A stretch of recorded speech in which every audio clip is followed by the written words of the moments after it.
A graça e a paz de Jesus Cristo. Seja muito bem-vindo a esse canal que compartilha leituras, estudos, meditações e reflexões com base nos capítulos da Bíblia. Hoje nós vamos gravar a aula de número 25 num curso de Provérbios que nós começamos e vamos à meditação. A resposta branda desvia o furor, mas a palavra dura suscita a ira.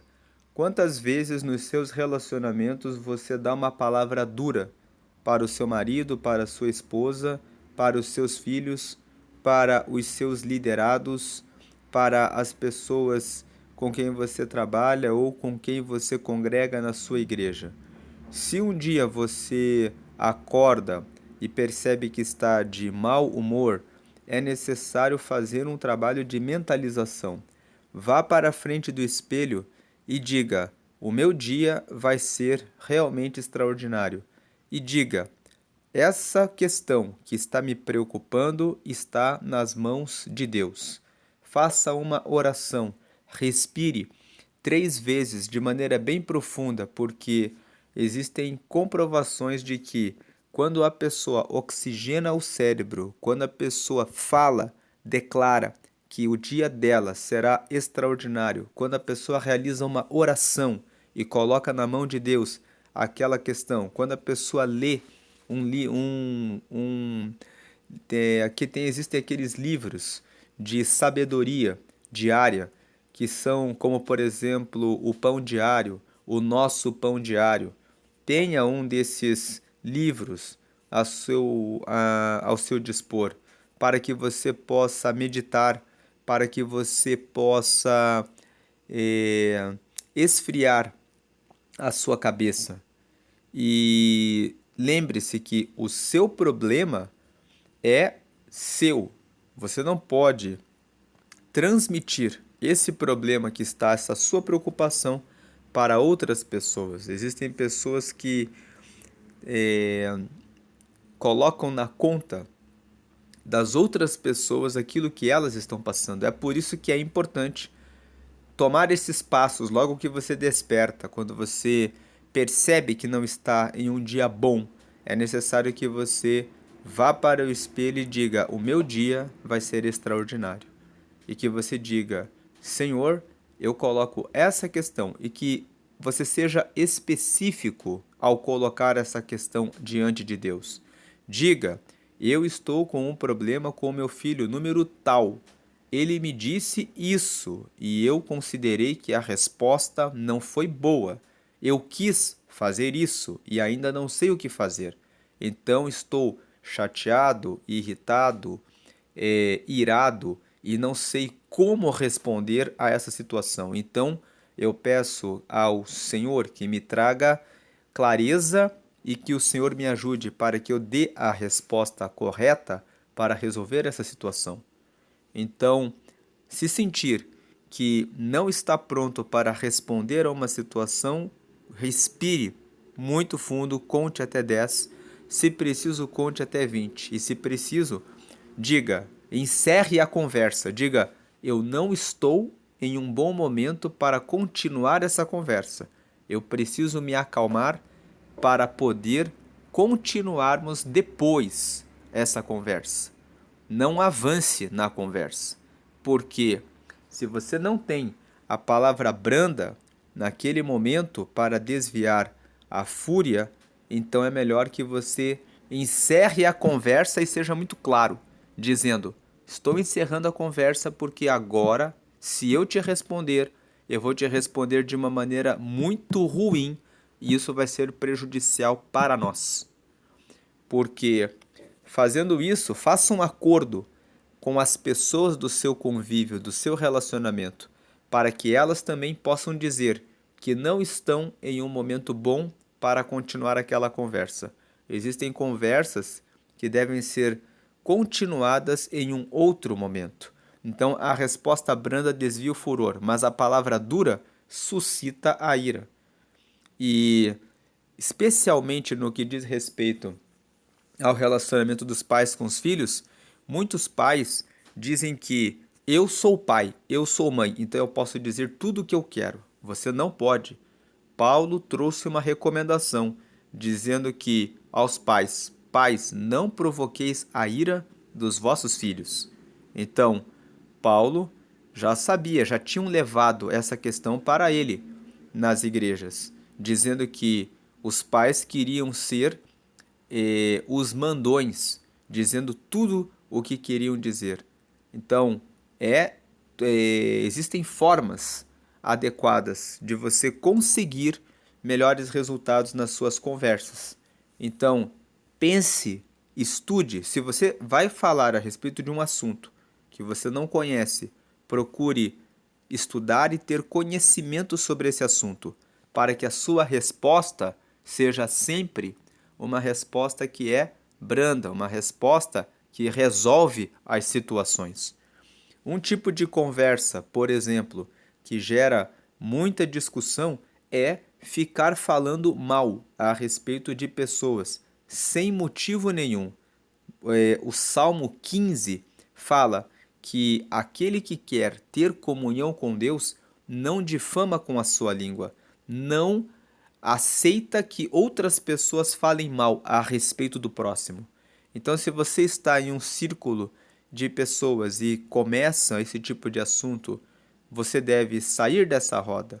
Diga que preciso ir ao banheiro, ou diga preciso ir até o banco, ou preciso, ou vou pegar, ou vou buscar um café, ou vou buscar uma água. Saia desse ambiente para que você não tenha que entrar em situações delicadas em que se fala mal a respeito das outras pessoas e exijam que você dê uma resposta. O que você acha sobre isso que nós estamos falando? Então, se você não tem intimidade para dizer, vamos trocar essa conversa, porque essa não é uma boa conversa, faça isso. Eu vou buscar uma água, gente. Sai, vou buscar um café. E com isso você se livrou de estar em um lugar onde a comunhão com Deus vai ser rompida, porque você está ali. Mesmo que você não esteja falando mal, o fato de você ouvir os outros falando mal, o Salmo 15 fala que aquele que quer ter comunhão com Deus também não aceita que outras pessoas falem de outras pessoas de maneira indevida. Sem contar que quando uma pessoa fala mal a respeito das outras pessoas, a próxima vítima será você. A próxima pessoa que será falada será você. A pessoa que fala mal do outro para você, fala mal de você para a outra pessoa também. E se você quiser apenas verificar qual o grau de maldade que a pessoa carrega, você pode ficar um pouco no círculo para verificar que tipos de coisa essa pessoa fala a respeito das outras. Porque daí você pode perceber qual o nível de pensamento, para onde essa pessoa caminha com a conversa. Mas depois que você já sabe essa pessoa aqui, porque existem níveis de maldade. Existem pessoas que fazem comentários que são não são tão graves, mas existem pessoas que são capazes de caluniar e difamar de maneira muito, muito alta, muito severa a outras pessoas. E ouvindo um pouco o que elas fazem, você pode saber qual o tamanho do cuidado que você precisa ter com essa pessoa. O que ela é capaz de falar a respeito das outras pessoas. Mas aqui a resposta branda desvia o furor, né? Principalmente nos seus relacionamentos com o marido, com a esposa, com os filhos, com os pais. É necessário ter uma resposta branda.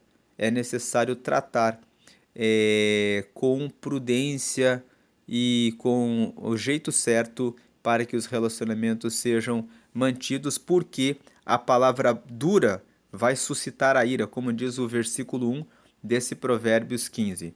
Versículo 2 fala que a língua dos sábios adorna a sabedoria, mas a boca dos tolos derrama a estultícia. Estultícia significa tolice.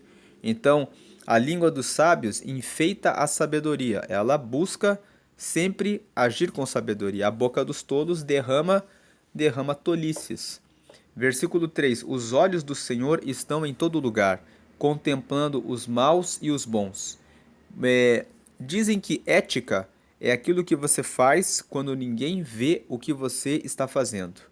Por mais que as pessoas não estejam vendo o que você está fazendo, é importante notar que o que você faz, mesmo que de maneira oculta, acaba moldando quem você é. Se você não fala palavrão quando você está em eventos sociais, mas você tem o hábito de falar palavrões e na verdade você se ira e age dessa forma, em algum lugar onde você não deveria falar, você vai falar de maneira imperceptível. Ninguém consegue ficar escondendo pelo resto de uma vida aquilo que faz em oculto. Se você acessa conteúdo indevido, conteúdo adulto, por exemplo, 30% da sua energia física é consumida e a inteligência, a capacidade de produtividade cai em 30%. Então, você não vai ter a mesma produtividade que você teria se você cuidasse mais daquilo que você vê. Se você gasta muito do seu tempo assistindo programas que estão relacionados à violência, o teu nível de violência também aumenta. Então, aquilo que você faz em oculto, Deus está vendo, mas o comentário aqui que eu quero apresentar nesse versículo 3 é que, muito além de colocar uma culpa ou um medo em quem lê esse texto pensando assim, nossa, Deus está me vendo, é importante você perceber que aquilo que você alimenta para você vai fazer mal para você mesmo. Então, tudo aquilo que não te ajuda, que você quer fazer em oculto, quer fazer de maneira escondida, independente de Deus ver você e te dar o castigo, que é algo que é certo, porque a lei da semeadura fala que tudo que o homem plantar, isso também ceifará, então a colheita ela vem em algum momento, ela pode não vir tão imediatamente, mas ela com certeza em algum momento vem. Mas ela vem, mas independente disso, mais importante do que isso é a que se você faz alguma coisa em oculto e que é mal e que é má, isso vai destruir você em algum momento. Então, indo muito além da questão de Deus estar vendo e depois te trazer a colheita daquilo que você plantou, você vai colher os males pelas tuas más decisões. Então, pense bem naquilo que você faz em oculto e no escondido, que você tenha princípios e valores que você segue em todo lugar, não apenas na igreja ou na sua empresa ou na sua comunidade ou na sua faculdade, mas que você se preocupe em ser uma pessoa que realmente valoriza a sabedoria, porque isso vai trazer resultados de sucesso, realização, alegria, felicidade na sua vida. É muito mais do que você fazer escondido. É muito mais do que Deus está vendo o que você está fazendo. É sobre você mesmo. É sobre você ter uma vida em que você tem tranquilidade, que você sabe que vai colher os seus resultados e que serão excelentes para você mesmo. Versículo 4: Uma língua saudável é árvore de vida, mas a perversidade nela quebranta o espírito. Veja que Provérbios, capítulo 15, nós temos aqui vários versículos falando a respeito da língua, né? O versículo 1 fala que a resposta branda desvia o furor, mas a palavra dura suscita a ira. Está falando a respeito de como você usa a sua língua. O versículo 2 fala que a língua adorna a sabedoria. O versículo 3 muda um pouco para dizer a respeito daquilo que você faz em oculto, que Deus está vendo tudo que você faz, que existe um Deus que observa, né, aquilo que você faz. Mas como eu vinha falando, é melhor que você faça o que é correto mesmo quando você está sozinho, porque isso vai trazer benefícios, só benefícios para você. Vem ali o versículo 4 e já repete novamente, né? Traz, né? Repete novamente é redundante, né? Repete a ideia da língua, que a língua saudável é árvore de vida. Uma língua que tem adorna sabedoria vai trazer palavras que trazem vida para as pessoas à sua volta. Agora, aquele que é mau, aquele que é escarnecedor, aquele que é zombador, que carrega o mal, a perversidade, vai fazer o quê? Quebranta o espírito. São aquelas pessoas que uma pessoa está um pouco triste e ela chega lá e fala: "E aí, tá tristinho, é? Cuidado aí para não cair dentro da lata de lixo", como algumas pessoas fazem uso da língua, zombando, ferindo, machucando, né? Como o texto diz aqui, quebrantando o espírito do outro, com a finalidade de derrubar o outro. O versículo 4, na verdade, ele traz como que a gente aplica esse versículo 4. Uma língua saudável é árvore de vida, mas a perversidade nela quebranta o espírito. Uma aplicação desse versículo 4 é: preste atenção nas pessoas que estão à sua volta. Se a língua delas é saudável, você sabe que ela vai trazer vida para você e ande com elas. Mas se você percebe que uma pessoa tem esse hábito escarnecedor que carrega o mal em si e a perversidade, mantenha a maior distância possível dessa pessoa, porque você precisa cuidar do seu ambiente, você precisa cuidar da vida que você tem, de tal maneira que você tenha vida.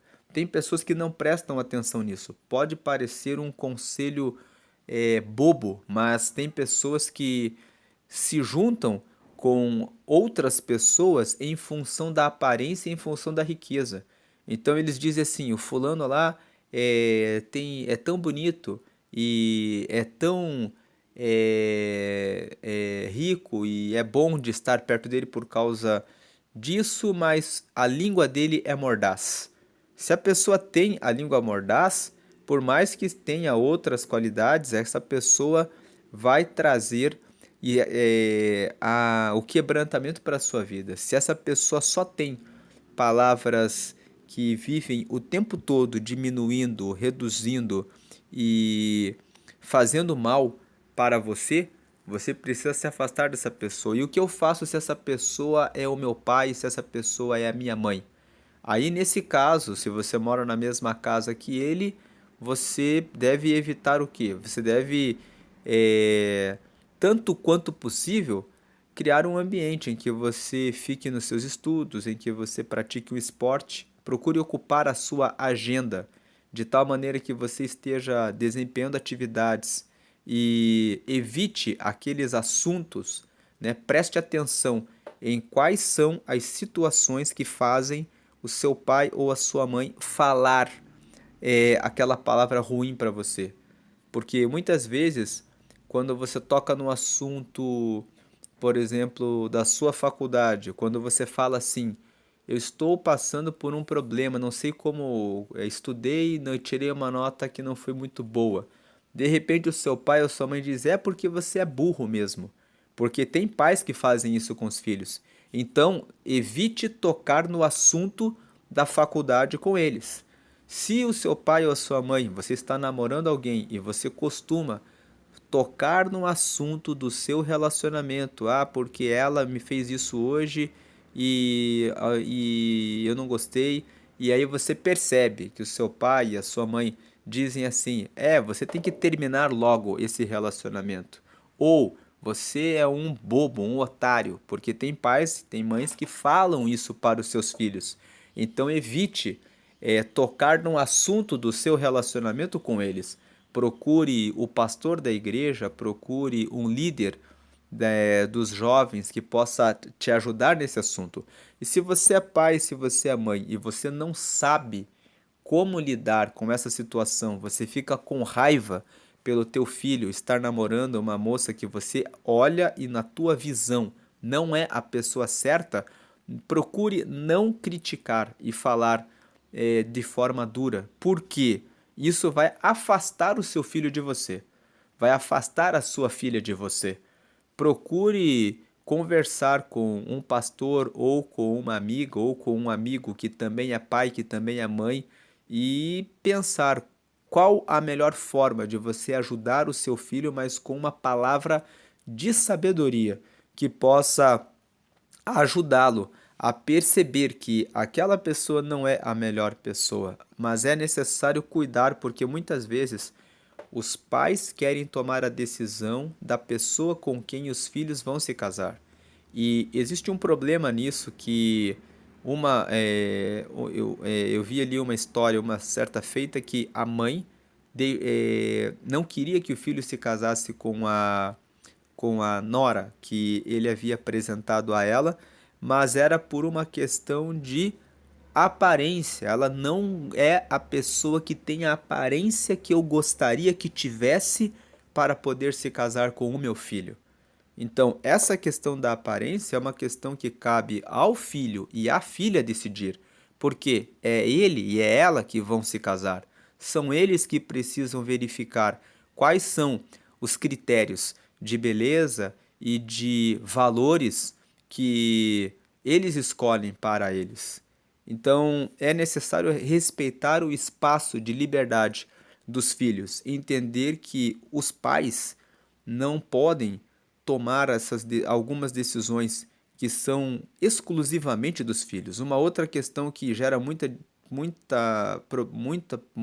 problemas é relacionada à escolha de curso, à escolha de profissão.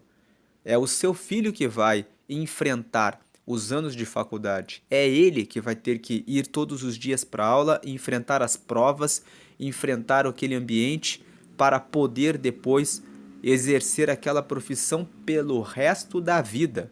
Tem pessoas que disseram: eu quero que o meu filho seja médico, ou que ele seja advogado, ou que seja terapeuta, e quiseram impor muitas vezes o seu sonho para os seus filhos. Você precisa respeitar o seu filho em relação às decisões que ele vai tomar. Então, essa questão, eu só apresentei aqui algumas questões, porque essas questões são questões práticas e que fazem os pais e os filhos usarem a língua, muitas vezes para se ferir e para se machucar. Vão dizer: você é um otário, porque eu estou falando para você que esse é o melhor curso da sua vida. E muitas vezes essa é a sua visão, mas não é a visão do seu filho. E assim também os filhos precisam respeitar o espaço dos pais, que muitas vezes os filhos querem dizer para o pai e para a mãe: o senhor deveria fazer isso ou aquilo, porque estão encontrando uma nova forma de vida, mas o seu pai e a sua mãe nasceram em outra geração. Eles viveram a experiência deles. Eles entendem a vida com a visão que eles têm. Então, se você se vê algo de maneira diferente, de acordo com o tempo e as pessoas com quem você vive, é necessário que você siga a sua vida. Agora, é necessário que exista um espaço de respeito entre os pais, entre os filhos, entre os familiares. Verso 5: o tolo despreza a correção de seu pai, mas o que observa a repreensão prudentemente se haverá. Prudentemente se haverá significa prudentemente vai agir com prudência. Então, escute aquilo que os seus pais, aqui fala do seu pai, mas escute aquilo que os seus pais têm a dizer a você. Avalie se é o campo de espaço para que ele fale para você. Faça uma avaliação. Se ele tiver uma razão na repreensão, haja com prudência, tome cautela nas suas decisões. Verso 6: na casa do justo há um grande tesouro, mas nos frutos do ímpio há perturbação. Então, aqui está dizendo quem é o justo. O justo é aquele que faz a coisa correta, aquele que age com honestidade, com fidelidade, que age com respeito, com consideração, que tem temor ao Senhor e que, por ter temor ao Senhor, por ter Deus em primeiro lugar como seu como aquele que deve ser obedecido, os mandamentos que devem ser seguidos, na casa do justo há um grande tesouro. O grande tesouro está relacionado não apenas a dinheiro. O grande tesouro que existe na casa do justo é que na casa do justo existe tranquilidade, porque o justo tem sabedoria. O justo sabe como se relacionar com o cônjuge, sabe como se relacionar com os filhos, sabe o que fala, tem organização e planejamento, cumpre as rotinas, sabe que precisa cuidar da alimentação, da saúde dos filhos, da prática de esportes, para se prevenir de ter problemas com diabetes pelo excesso de açúcar na alimentação. Tem muitos pais que não cuidam da alimentação dos filhos. Nós temos visto um crescimento de crianças obesas, porque os pais ficam todos os dias preocupados com o trabalho e consomem muito açúcar. Vemos um aumento de consumo do refrigerante, porque as pessoas não se dedicam à preparação de um suco natural, ao consumo da água, a promover diálogos, conversas dentro de casa sobre o consumo da água, sobre a preparação dos alimentos. Existe um consumo muito grande de produtos industrializados, produtos que são prontos e que não são naturais. Então, toda a palavra nos ensina a cuidar do nosso corpo físico, da nossa saúde. Tem pessoas que ficam sedentárias, elas gostam de gastar muito tempo assistindo programas de televisão. O programa de televisão, ele consome muito tempo da sua vida.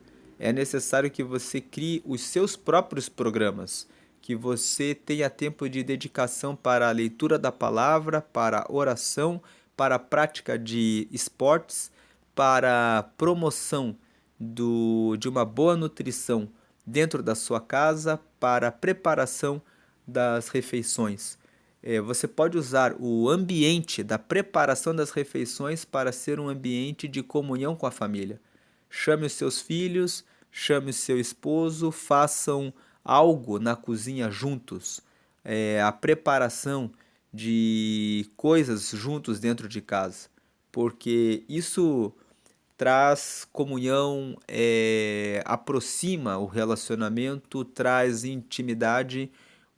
A sua filha pode dizer assim: aprendi isso com a minha mãe. O seu filho vá correr com o seu filho, jogar algum esporte com o seu filho, porque isso vai trazer intimidade. Nós estamos vivendo numa época em que muitos pais ficam o dia inteiro no telefone celular, vendo redes sociais e deixam os seus filhos também vendo redes sociais. Vocês estão vendo redes sociais de outras pessoas e os filhos vendo rede social de outras pessoas, e vocês estão perdendo a intimidade da própria família. Se você pensa em consumir tecnologia, ainda é solteiro, ainda é solteira, não se casou, pense então o que se vale a pena você formar uma família. Porque a ideia de família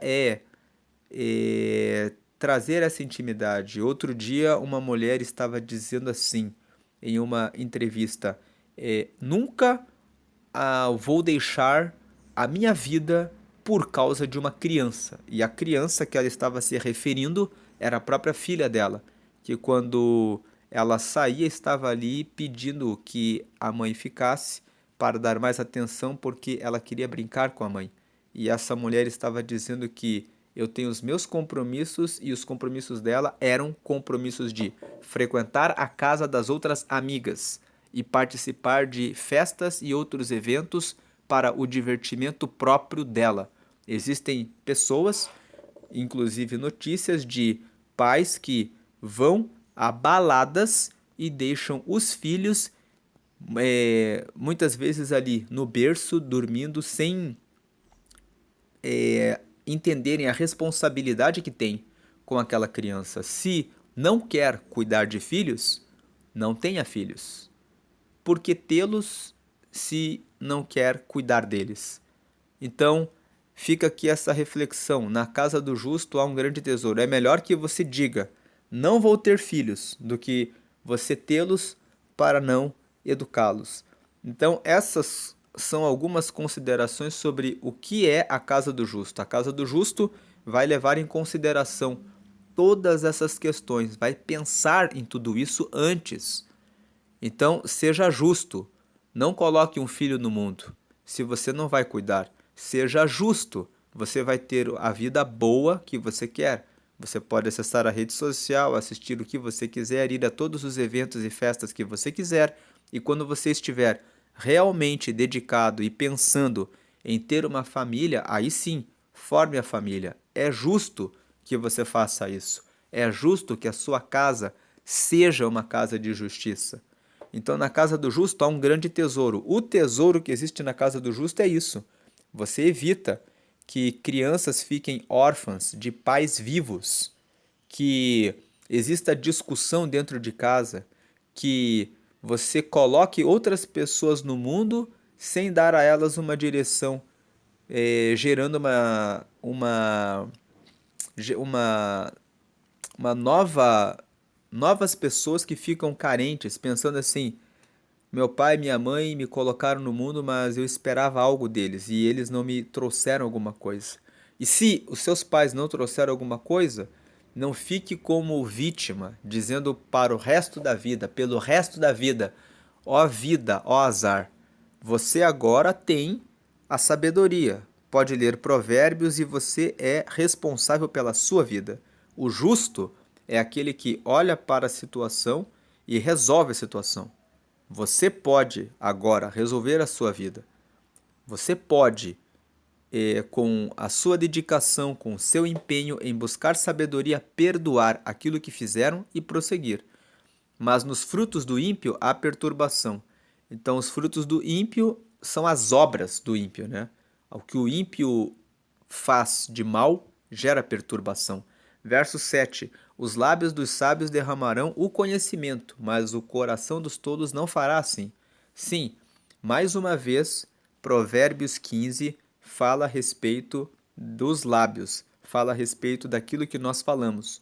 Então, os sábios, os lábios dos sábios derramarão o conhecimento. Os sábios se alimentam de buscar conhecimento para que possam fazer a diferença. Agora, os ímpios só fazem o mal. Eu vou parar aqui porque já estamos com 32 minutos de gravação para não e depois vou encerrar aqui essa aula, que é a aula, e depois vou abrir uma outra aula para continuar comentando Provérbios 15, para não ficar uma aula muito pesada, muito carregada. Vou só ler aqui o versículo 8. O sacrifício dos ímpios é abominável ao Senhor, mas a oração dos retos é o seu contentamento.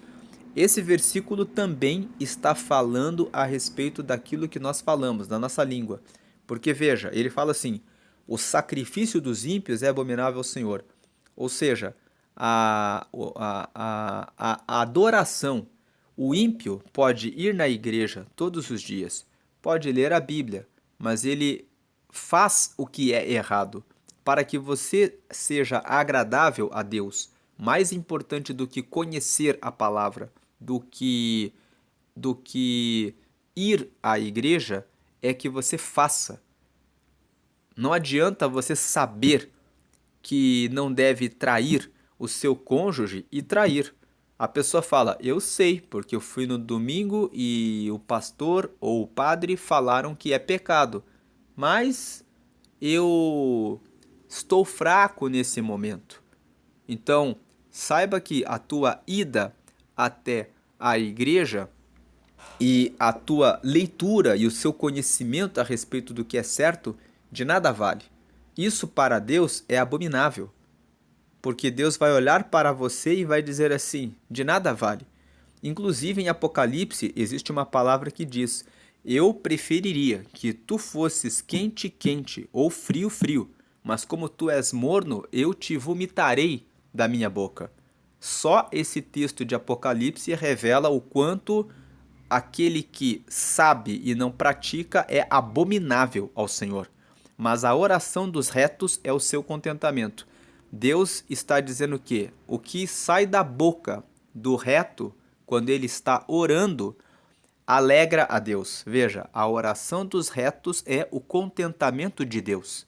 Deus, quando recebe a oração daquele que é reto, daquele que ouve e pratica, daquele que vai até a reunião entre os irmãos e faz o que aprendeu, esse aí, quando vai diante de Deus e abre a boca para conversar com Deus, Deus se alegra, Deus se contenta, Deus fica feliz em receber a oração. Então você que vai na igreja, ou você que diz que conhece, mas não pratica, Deus, ele vomita você da boca dele. O texto de Apocalipse diz isso. Mas agora, aqueles que praticam a palavra são aqueles que são recebidos diante de Deus. Vou parar aqui no versículo 8 e vou abrir a próxima aula. Deus abençoe, fiquem na paz de Jesus, e se essa palavra falou com você e você lembrou de alguém que precisa resolver alguma das situações que foram tratadas nessa aula, compartilhe, divulgue, e se você tem dúvidas a respeito de outros temas da Bíblia e deseja que nós criemos aqui novos comentários desses livros, deixa nos comentários. Fiquem com Deus. A paz de Jesus. Amém.